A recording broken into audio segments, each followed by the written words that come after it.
Mr. Hall, are you providing entertainment for the customers now? Miss Penelope, I'm the entertainment for my customers. But Gordon has this new television set. Yeah, so why do you have it here, Gordon?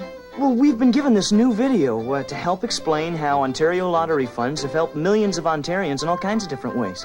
Well, that should be interesting. I expect everyone would like to watch it when they come to play their favorite game this week. Do you think I could watch it now? Sure you can. Pull up a chair. Right. Miss Penelope, I just knew that you'd want to be the first one to watch it.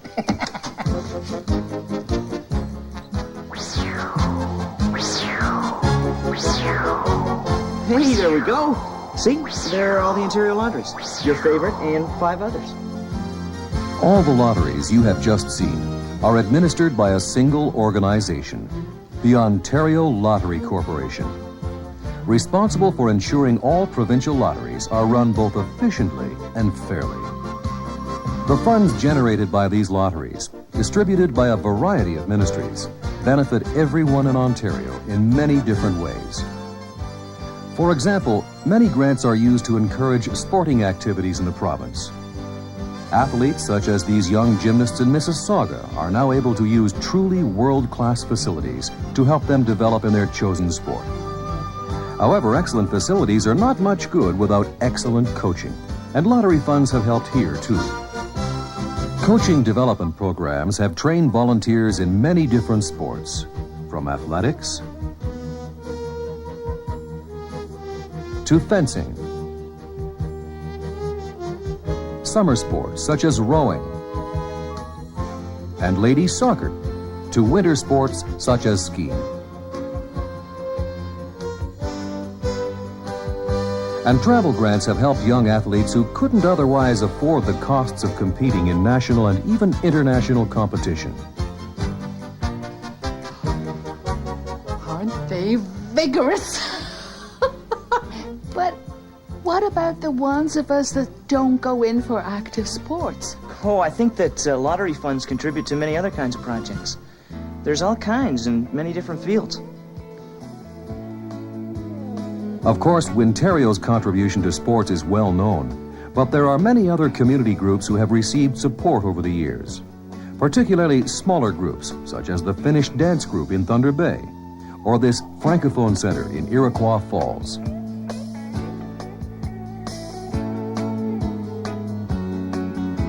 And people really appreciate the difference these grants can make. We come here every week and we really have a great time. This kind of support extends to the less fortunate, too. The Junior League of Toronto were able to produce a guide to the city, specially for handicapped people, and funds have helped improve access to many facilities throughout the province. Often, funds make all the difference in the world. For example, to these mentally retarded children, who each year enjoy all the fun of a summer camp specially geared to their own needs. And to these foster children in Hamilton, enjoyment and a wealth of learning experiences from this toy library. Mobile libraries take books to the homes of elderly and handicapped people who cannot visit a library regularly. And talking and braille books bring pleasure to those unable to see. As these children at their library at Cape Croker Indian Reserve say, Isn't that nice? To think we've helped all those people by playing lotteries. Just you wait, Miss Penelope. There's lots more. Of course, many charities receive lottery grants.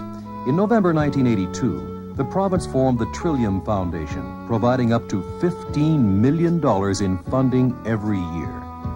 The foundation provides a stable source of funds, helping charitable organizations throughout the province to extend their range of services and become more self-sufficient. Well, that's interesting. But don't we also contribute to medical research?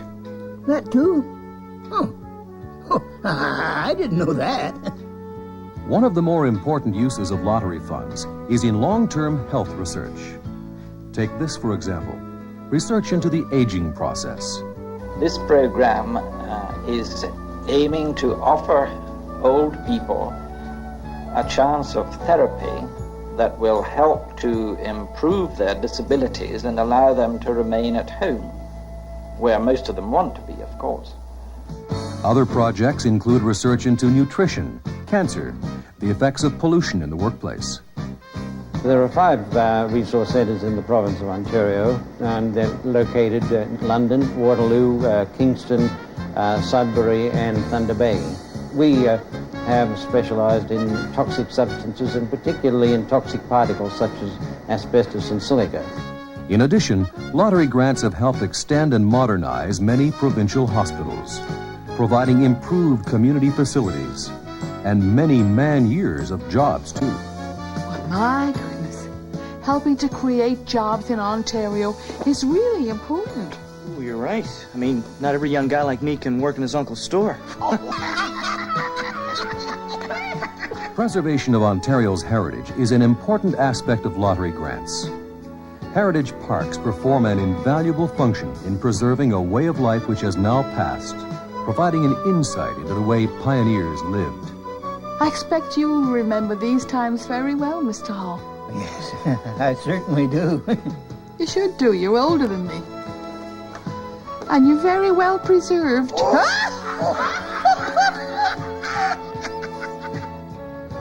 Ontario's heritage is supported in other ways.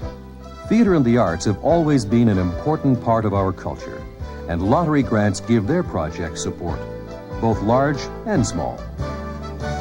Sometimes, musicians have been able to thank lottery grants for new instruments, sometimes for a place to perform.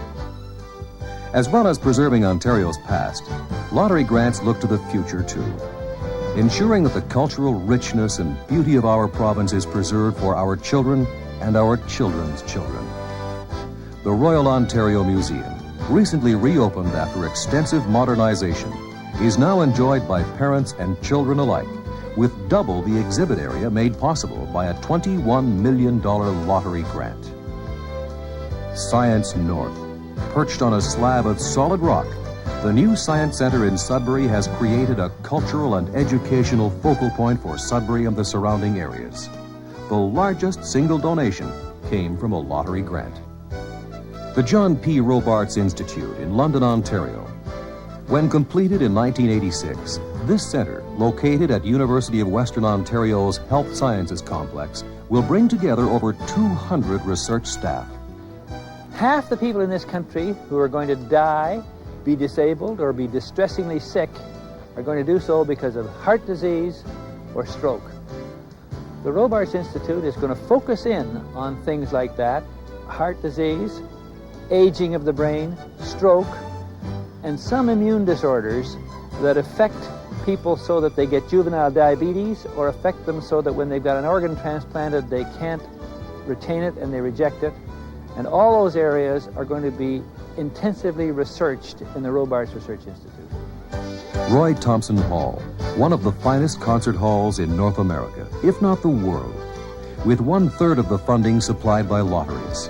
A glittering arena for musical events, from symphony to comedy, can be enjoyed equally by the physically handicapped and the hearing impaired, thanks to careful design and a unique audio system. Yes, as well as preserving our heritage, supporting community life, and encouraging health and sporting activities, lottery funds are building a future for Ontario. $100. Last 3 digits, you've won $25. Last 2 digits, you've won $10. Check the back of your ticket for how to